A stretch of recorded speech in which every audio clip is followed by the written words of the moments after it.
Hello everybody, this is the Election Predictor back with another video. Today I would like to talk about a few new generic congressional polls out. The main one from Harvard-Harris, and obviously the political one is out also. With a poll that has now this poll, let's take a look, let's just click on the vote poll actually. This was conducted prior to the Virginia governor race results and 2021 generic or off year election results, just ignoring the Economist poll. We can take a look at this new Harvard-Harris poll that was done from October 26th to October 28th that has Republicans up 3 now in the generic congressional vote. I do plan to make this video a bit shorter, but I wanted to talk about Republican implications and likabilities in the 2022 midterm elections.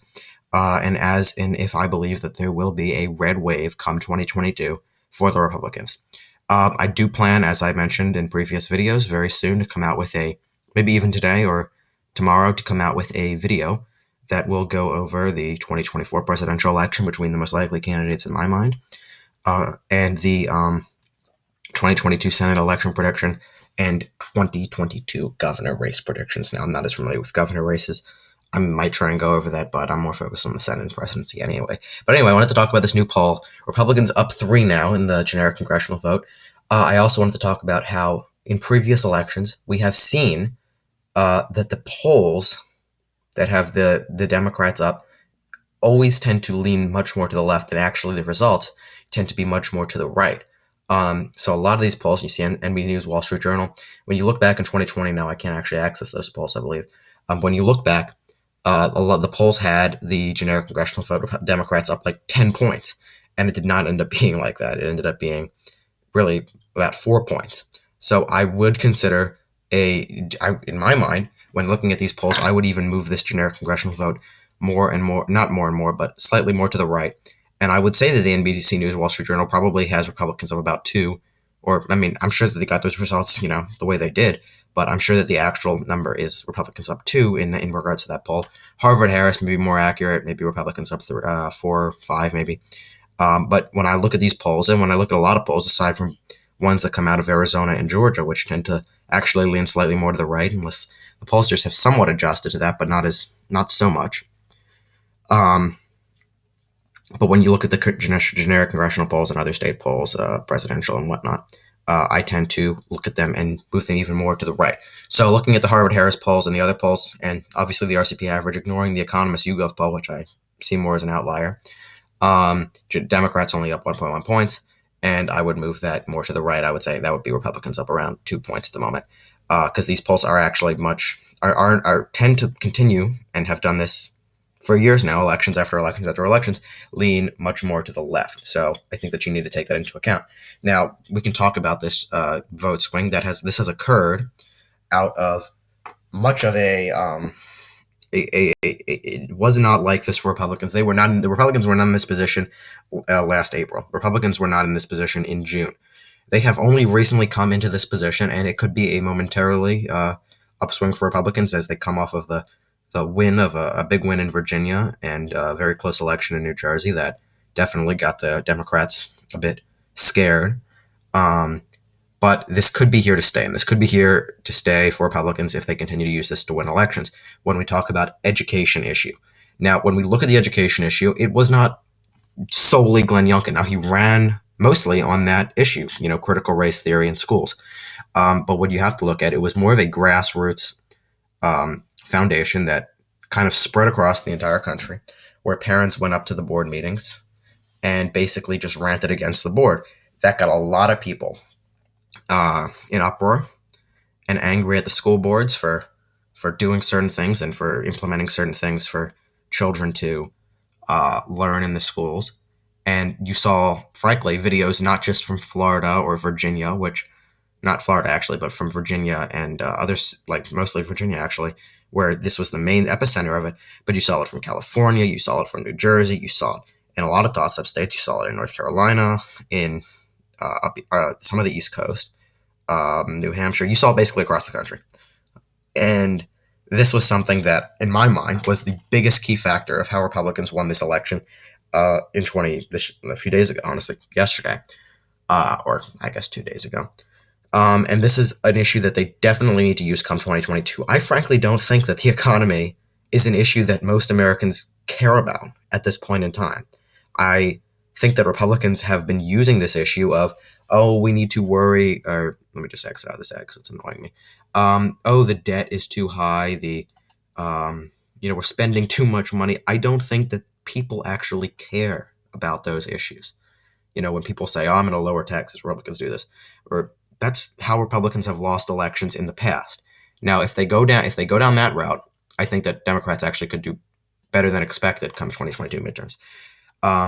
Because I think that people, in my mind, if I were to put my finger on the pulse of America, I think they're more interested, or you could even say worried, because Democrats are in control when you have a red wave here, about the cultural issues, about education, about, certain sexual things that are being taught in school, sexual ideas. And this is something that this is a winning topic for Republicans going forward. They need, if they want to do well in 2022, to seriously focus their attention on the kitchen table issues, and that is somewhat the economy, but also societal issues when you look at education and what kids are taught. And that is something that really affects the suburban women, and that is what got Glenn Youngkin to win back the suburban women for the Republicans and therefore propel him to victory in Virginia. That is how Republicans won it back.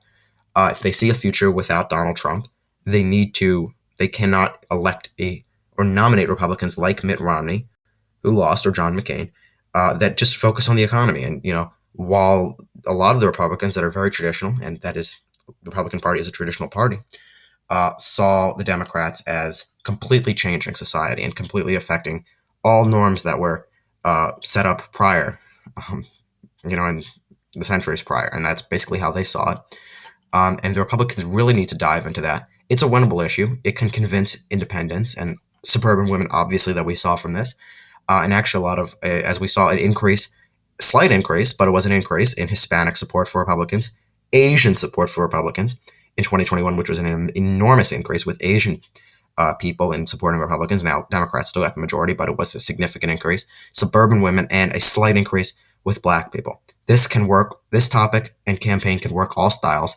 And this is why Republicans are now kind of turning the tables on the generic congressional vote. When you look at the whole previous setup, it was up 4 and 8, and it wasn't really Republicans, but now we come up to here. Republicans up 3. It's a tie.